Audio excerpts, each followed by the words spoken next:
जिंदगी जीने के लिए एक आदमी को सिर्फ खुद की जरूरत नहीं होती है, उसके जीवन में और भी कई लोग होते हैं जिनसे जिंदगी चलती है। उसके माता पिता, भाई बहन, पत्नी या प्रेमिका, प्रेमी या पति, उसके साथ काम करने वाले लोग और उसके कुछ खास दोस्त। इन सब लोगों का अच्छा साथ होने से इंसान का जीवन खूबसूरत हो जाता है। जिनकी जिंदगी में बड़े सच्चे और अच्छे दोस्त होते हैं, उनका जीवन कितना खुशहाल होता है। या फिर जिनके घर में उनके संबंध अपने घर वालों से अच्छे होते हैं, वो कितनी आसानी से किसी भी काम को पूरा कर लेते हैं। वहीं जिनका रिश्ता सही नहीं चल रहा होता, उन्हें कोई भी काम करने में बड़ी परेशानी आती है और वो अक्सर परेशान ही रहते हैं। एक दिन द्रौपदी भी ऐसे ही रिश्ते नातों के बारे में सोच रही थी और परेशान हो रही थी। इसी बीच उसके कृष्ण आ गए। कृष्ण ने द्रौपदी का चिंता से भरा चेहरा जब देखा तो तुरंत उनके मुंह से निकल गया, अरे सखी, इतनी ज्यादा चिंता? ऐसा भी क्या हो गया है कि मैं अपनी सखी की समस्या दूर नहीं कर सकता हूँ? मुझे बताओ कि क्या हुआ है, शायद मैं तुम्हारी मदद कर सकूं। कृष्ण की आवाज सुनकर द्रौपदी का ध्यान टूटा और उसने एक नकली मुस्कान से कृष्ण को देखा। सखा, आप तो जानते ही हैं कि मेरे जीवन में कितने तरह के रिश्ते हैं और उन्हें निभाने में कई बार मुझसे गलतियां भी हो जाती हैं। कई बार मुझसे गलती होती है और कई बार सामने वाले से। ना वो मेरी गलती माफ कर पाता है और ना मैं उसकी। ऐसे में तो हमारा रिश्ता ही अजीब हो जाएगा। कैसे मैं इस उलझन को सुलझाऊं और कैसे इन रिश्ते नातों की डोर को समझूं? कृष्ण द्रौपदी को बड़ी सुंदर मुस्कान से देख रहे थे। उनके मन में हमेशा द्रौपदी के लिए बहुत इज्जत और प्यार था। आज उनकी सखी को उनकी जरूरत थी, तो इस बारे में बताना तो लाजमी ही था। मेरी प्यारी सखी, रिश्ते निभाना कठिन काम है, हर कोई नहीं कर पाता। पर अगर थोड़ा संतुलन रखा जाए, और सबसे जरूरी बात कि किसी भी रिश्ते में, चाहे वो पति का हो या कोई और, उसमें सबसे जरूरी है प्यार। अगर प्यार नहीं होगा तो रिश्ता होने का कोई मतलब नहीं है। जहां प्यार सच में होता है, वहां रिश्ता निभाना आसान हो जाता है। जहां प्यार नहीं होता, वहां बस लोग गिन गिन कर दिन ही काटते हैं और रिश्ते टूटने का इंतजार करते हैं। प्यार के रिश्ते के अलावा जो लोग हैं, उनके लिए मन में इज्जत होनी चाहिए, और कुछ लोगों के लिए मन में ढेर सारी दया। प्रेम और दया का बड़ा संबंध है। जहां दया होगी, वहां प्रेम का होना जरूरी नहीं है, पर जहां प्रेम है, वहां दया जरूर होती है। पर सखा, मैंने तो सुना है कि दया प्रेम का सबसे निचले स्तर का प्रेम होता है। फिर प्रेम का दया से क्या लेना देना? जिनके भीतर दया नहीं है, वो प्रेम कर ही नहीं सकता। प्रेम सिर्फ प्रेमी प्रेमिका या पति पत्नी के बीच नहीं होता है। प्रेम हर इंसान को दूसरे इंसान से होना चाहिए। जो हम प्रेमी से करते हैं, वो बहुत सारे भावों से मिला होता है, और मैं उसकी बात कर ही नहीं रहा हूं। पर पति या प्रेमी से अच्छा रिश्ता बनाए रखने के लिए सबसे जरूरी है कि आप दोनों अपने लिए इज्जत सबसे पहले देखें कि क्या सामने वाला इंसान आपकी उतनी ही इज्जत करता है जितनी आप करते हैं, या फिर क्या आप दोनों एक दूसरे की बातों को एक जैसा ही ध्यान से सुनते हैं, या फिर कुछ कम ज्यादा।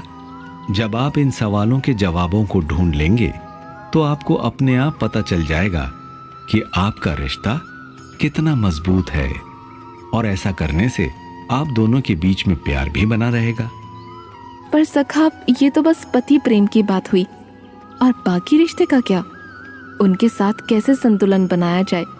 क्योंकि कई बार घर के अंदर तो सब ठीक रहता है, पर बाहर कुछ सही नहीं चल रहा होता है। कृष्ण इस बात को समझ रहे थे। ये वाकई एक कठिन सवाल था, जिसका जवाब सोचने में कृष्ण को भी समय लगा। उन्होंने कुछ देर की चुप्पी के बाद जवाब दिया, तुम ठीक कह रही हो। पर उसका एक ही रास्ता है कि जिससे भी तुम्हें लग रहा है कि रिश्ता ठीक से नहीं चल रहा है, उससे बात करो और उसकी बातों को पूरी तरह से सुनो और समझने की कोशिश करो। हो सकता है उसके मन में कोई बात हो और वो उसके बारे में सोचकर राय का पहाड़ मन में बना रहा हो, और ऐसा हो ही ना। हो सकता है कि तुम ही उस बारे में ज्यादा सोचने लगो। कई बार रिश्ते ज्यादा सोचने से भी मर जाते हैं।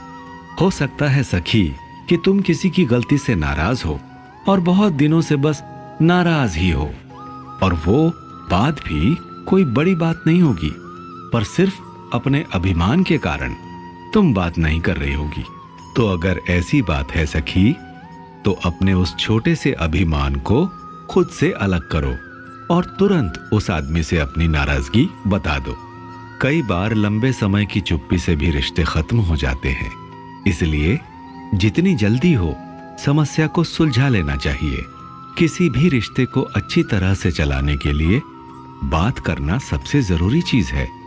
अगर आप बात नहीं करेंगे तो कैसे पता चलेगा कि समस्या क्या है? आप तो अपने मन में एक दुनिया बना लेंगे जो सच भी नहीं होगी।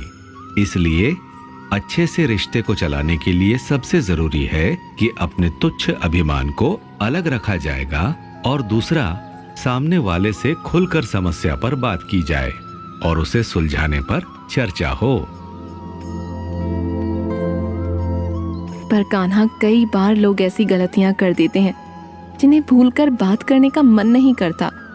ऐसा लगता है कि ऐसे लोगों से क्यों बात की जाए जो इतनी बड़ी बड़ी गलती करके माफी भी नहीं मांगते हैं। ऐसी स्थिति में आप क्या करते हैं?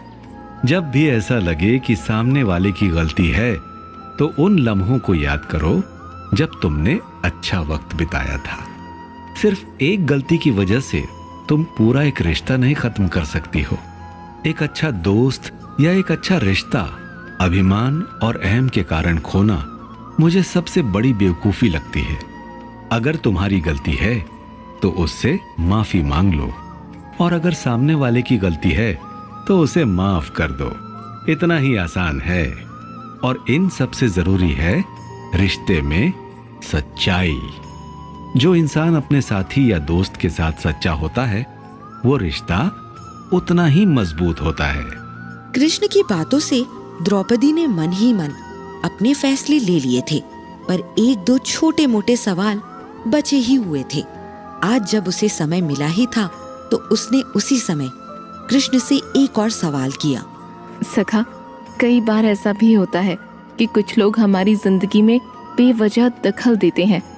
हम उनसे उतनी ही बात करना चाहते हैं जितनी जरूरी है, पर वो फिर भी जबरदस्ती घुसने की कोशिश करते हैं। ऐसे में हमें क्या करना चाहिए? ऐसे में भी तुम्हें उससे बात करके ही उसे बताना होगा कि तुम नहीं चाहती हो कि बिना तुम्हारी मर्जी के तुम्हारे जीवन में घुसकर तुम्हें कोई जाने। लोगों को आदत होती है कि उन्हें दूसरे के जीवन का भी सब कुछ पता चल सके, पर हमें अपनी सीमा खुद तय करनी होगी कि कौन हमसे बात कर सकता है और कौन नहीं। किससे कितनी बात करनी है, इसका अंदाजा भी तुम्हें खुद ही लगाना होगा। जीवन हो या रिश्ता या फिर मन, हर जगह संतुलन सबसे जरूरी है। जब रिश्ते में संतुलन होगा तो विश्वास, ईमानदारी और बाकी सारी चीजें अपने आप आ जाएंगी। इसलिए इन बातों को आगे से तुम ध्यान रखना। हाँ, जीवन में संतुलन ही सबसे जरूरी है सखा। मैं आगे से इन सभी बातों का ध्यान रखूंगी। आजकल के इस दौड़ते भागते जीवन में रिश्ते को समय देना और उन्हें बचा पाना सबके लिए एक बड़ा काम हो चुका है। उस बीच में न जाने कितनी गलतफहमियां हो जाती हैं और उन्हें ठीक करने का समय भी नहीं मिलता है। ऐसे में सबसे जरूरी है कि भले ही कुछ मिनट ही क्यों ना हो, उन्हें निकालें और अपने प्यारे लोगों से मिलकर अपने रिश्तों को ठीक करें। फिर चाहे वो माता पिता से हो, भाई बहन, प्रेमी प्रेमिका, पत्नी पति, किसी से भी हो, बात कीजिए और समस्या को ठीक कीजिए। यकीन मानिए, बात करने से सब ठीक हो जाता है। कम से कम एक साफ रास्ता तो दिख ही जाता है।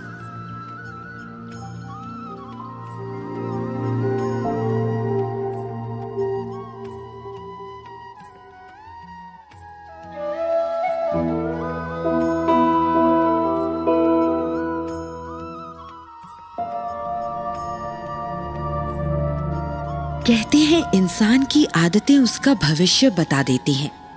कहीं ना कहीं ये सच भी है। आप हर रोज क्या काम करते हैं, इससे आपका भविष्य तय होता ही है। अगर उसमें अच्छी आदतें शामिल हो तो सब अच्छा होता है, और अगर 24 घंटे हम गलत आदतों से शुमार रहते हैं तो भविष्य भी गलत रास्ते में चला जाता है। उन बुरी आदतों को खुद से दूर करना कठिन नहीं है। कृष्ण ने इसके लिए भी कई रास्ते बताए हैं।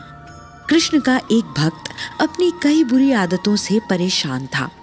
वो बहुत कोशिश करके भी अपनी खराब आदतों को छोड़ नहीं पा रहा था। आखिर में थक हार कर वो कृष्ण के पास आया और बहुत ही चिंता में डूबकर उन्हें अपनी समस्या बताई। कृष्णा, मेरा जीवन मेरे लिए नरक बनता जा रहा है। मेरी खुद की आदतें ही मुझे अब बर्बाद कर रही हैं। मुझे तो समझ नहीं आ रहा है कि वो कौन सी बुरी आदतें हैं जिनसे मेरा जीवन खराब हो रहा है, और मैं किसी भी क्षेत्र में आगे नहीं बढ़ पा रहा हूं। मुझे कुछ उपाय बताइए कृष्णा। आपकी बातों को मैं समझ गया हूं, और आपको इस बारे में इतनी चिंता करने की जरूरत नहीं है।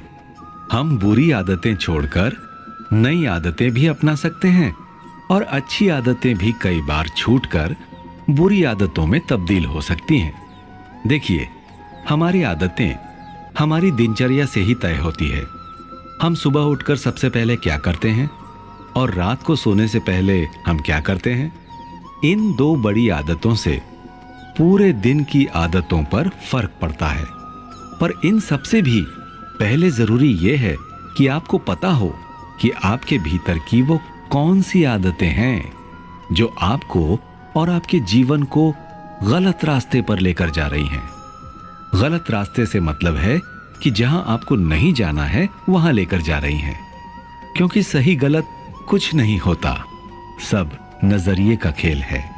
खैर, जैसे ही आपको पता चले कि आपके अंदर की बुरी आदतों का आपको पता चल गया है तो उस पर ध्यान दो।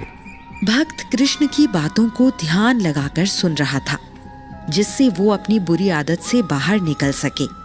उसने अपने आसपास के लोगों को भी देखा था जो शराब जैसी बुरी लत से पीड़ित थे, और कुछ लोग जो बाकी तरह के नशे में भी डूबे थे। उसमें से कुछ नशे ये भक्त भी करता था और चाहकर भी इसे छोड़ नहीं पा रहा था। भक्त ने आगे कुछ सोचकर कहा, कृष्णा, कई बार कुछ नशे की आदतें होती हैं और वो आदतें तो छुटाए नहीं छूटती हैं। कई बार छोटी मोटी बुरी आदतें तो छूट भी जाती हैं, पर नशे की आदत और रोजमर्रा की जिंदगी में जो आदत पड़ जाती है वो तो बिल्कुल नहीं छूटती है, चाहे उसके लिए कितनी भी कोशिश कर लो। ऐसी स्थिति में क्या करना चाहिए? देखो, आदत क्या होती है? रोज रोज एक जैसा काम करने वाली चीज। मतलब जिस चीज को तुम रोज करने लगोगे उससे तुम्हारे दिमाग को उसकी लत लग जाएगी और वो तुम्हारी आदत में आ जाएगा। जैसे कुछ लोग सुबह उठते ही सबसे पहले धरती को प्रणाम करते हैं, या फिर अपनी चादर समेटते हैं, या फिर समय देखते हैं। ये तीनों आदतें बहुत सामान्य है, पर ये कई सालों का अभ्यास होता है, और एकदम से तुम्हें कोई इसे तोड़ने को कहे तो बहुत मुश्किल होगा। अब सुबह उठकर चादर समेटना एक अच्छी आदत में है, पर सुबह बहुत देर से उठना या फिर अपने बिस्तर को वैसे ही छोड़ देना जैसा था, ये एक बुरी आदत में गिना जाता है। अगर किसी भी बुरी आदत को छोड़ना है तो उसका अभ्यास रोज करना होगा। अगर सुबह उठकर अपने शरीर पर काम करना है तो उसके लिए रोज काम करना होगा। अगर नशा छोड़ना है तो उसके लिए रोज सोचना होगा। नशे की तलब होगी और मन बार बार करेगा कि नशा कर लो, पर अपने मन को समझाना होगा कि ये गलत है। एक दिन मन तुमसे जीतेगा, 2 दिन जीतेगा, 3 दिन जीतेगा, और चौथे दिन यकीन मानो जीत तुम्हारी होगी, नशे की नहीं। इसके अलावा अपनी समस्याओं के बारे में ईमानदारी से सोचो। अपने आप की अच्छी तरह से आलोचना करो, जिससे तुम्हें तुम्हारी असली गलतियों और आदतों का पता चले। कई बार हम अपने आप पर इतना ज्यादा मुग्ध होते हैं, खुद से इतना प्यार करते हैं कि हमें अपनी बुरी आदतें दिखाई ही नहीं देती हैं, और इस तरह पूरा जीवन हम गलत आदतों में जीते रहते हैं। तो सबसे पहले अपनी बुरी आदतों को समझो, फिर उस पर ध्यान लगाओ, और उसके बाद उसे दूर करना थोड़ा आसान हो जाएगा। कृष्णा, एक और सवाल। कई बार ये बुरी आदतों का चक्र तोड़ने में धीरज नहीं रहता है और लगता है कि जल्दी से सब कुछ ठीक क्यों नहीं हो रहा है। ऐसा लगता है कि बहुत दिन से हम कोशिश कर रहे हैं पर कोई नतीजा नहीं दिख रहा है। ऐसी स्थिति में आप क्या करने को कहेंगे?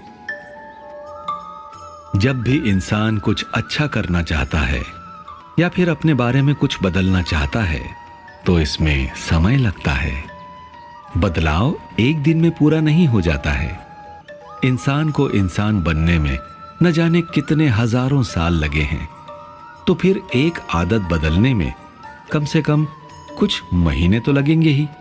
इसलिए हमेशा याद रखो कि जब भी आप अपनी जिंदगी की कोई बुरी आदत बदलना चाहते हो तो मन में धीरज जरूर होना चाहिए। जब तक इंसान के अंदर धैर्य नहीं होगा तब तक वो कोई भी बदलाव नहीं कर पाएगा। धीरज, कोशिश और लगातार अभ्यास ही आपकी बुरी आदतें छुटा सकता है। सिर्फ अभ्यास ही सब कुछ ठीक नहीं करेगा, निरंतर अभ्यास आपकी आदतों को ठीक करेगा। पर किसी भी बड़ी आदत को ठीक करने से पहले शुरुआत करनी चाहिए छोटी आदतों को सुधारने में। जैसे अगर तुम्हें सुबह बहुत देरी से उठने की आदत है तो सबसे पहले इसको ठीक कर लो, या फिर गंदगी फैलाने की आदत है तो इसे ठीक कर लो। ये आदतें ऐसी हैं जो नशा छोड़ने से थोड़ी छोटी हैं, और अगर तुमने इन आदतों को सुधार लिया तो यकीन मानो कि बड़ी आदतें आसानी से छोड़ी जा सकती हैं। छोटे छोटे कदमों से ही बड़े काम पूरे किए जाते हैं। एकदम से कोई पहाड़ नहीं पार कर लेता, इसलिए धीरज रखो और लगातार अपना काम और अभ्यास आदतों को बदलने की दिशा में करते रहो। कृष्ण ने भक्त को बहुत विस्तार से हर एक बात समझा दी थी, और वो भी काफी ध्यान से हर बात को समझकर सर हिला रहा था। आखिर में बस उसने अपनी एक और बात कही। कान्हा, मुझे ये तो समझ आ गया कि लगातार काम करके मैं काफी कुछ सुधार अपने आप में ले आऊंगा, पर इसकी शुरुआत कैसे कर सकते हैं? कोई भी छोटी बात आप मुझे बता सकते हैं? सबसे पहले तुम ये करना शुरू कर सकते हो कि जब तुम सुबह उठो तो इस प्रकृति और अपने प्यारे लोगों को मन ही मन धन्यवाद दो कि उन्होंने तुम्हारा जीवन इतना सुंदर बनाया। इस धरती को धन्यवाद कहो जो तुम्हें खाना देती है। लोगों पर दया करना सीखो, गरीबों की मदद करो। मौका मिले तो अपनी दुनिया से बाहर के लोगों से मिलो, कई तरह के लोगों से मिलो और उनकी अच्छी आदतों को समझो। जब तुम रोज ऐसा करना शुरू कर दोगे तो अपने आप तुम में अच्छी आदतें आना शुरू हो जाएंगी। और इसके अलावा तुम्हें यह खुद तय करना होगा कि कैसे लोगों से तुम्हें मिलना जुलना है, किन से बातें करनी है और किन की आदतें अपनानी है। जिनके साथ आप समय बिताते हैं वो कैसे लोग हैं? क्या उनसे आप कुछ अच्छी आदतें सीख रहे हैं या फिर बस समय की बर्बादी कर रहे हैं? याद रखो कि तुम जीवन में क्या बनोगे ये आधा तुम्हारी आदतें तय करती हैं और उसका आधा तुम्हारे आसपास के लोग। इसलिए इन लोगों को सोच समझ कर चुनो। ठीक है कान्हा, मेरे दिमाग में काफी कुछ बदल गया है और मुझे लगता है कि मैं आज से ही इस बदलाव को अपने जीवन में लागू कर दूंगा। मैं इसके लिए कल का इंतजार नहीं करूंगा। कृष्णा बुरी आदतों और अच्छी आदतों दोनों की शक्ति को अच्छे से जानते थे। वो ये भी जानते थे कि कई बार लोगों को ये भी नहीं पता होता कि उनकी कौन सी आदतें उन्हें खराब कर रही हैं। आजकल की जिंदगी में सबसे बुरी आदत है फोन का इस्तेमाल और घंटों घंटे सोशल मीडिया में लगे रहना, जबकि इससे ज्यादा किसी का फायदा नहीं होता। बल्कि समय की बर्बादी ही होती है। कुछ लोग बाहर के खाने की बुरी आदत को नहीं छोड़ पाते हैं और उसके लिए कोशिश भी नहीं करते, ये जानते हुए भी कि वो आदत उनकी जान भी ले सकती है और बड़ी से बड़ी बीमारी का घर बना सकती है। हर चीज का एक नियम शायद पहले इसीलिए बनाया गया था ताकि इंसान एक स्वस्थ जीवन जी सके। छोटी उम्र में नियम तोड़ना जितना भी अच्छा लगता हो, एक उम्र के बाद अपने आप ही वो नियम अच्छे लगने लगते हैं। मूल नियम हमेशा माने जाते रहे हैं और जो उन्हें मानता है वो आज दुनिया के सबसे महान लोगों में गिने जाते हैं। कोशिश कीजिए कि फोन चलाने का एक समय हो, उठने का एक समय हो, अच्छा और स्वादिष्ट खाना खाने का एक समय हो। रोज रोज बाहर का खाना सिर्फ स्वाद को लेकर नहीं आता, बल्कि बीमारियां भी लेकर आता है। और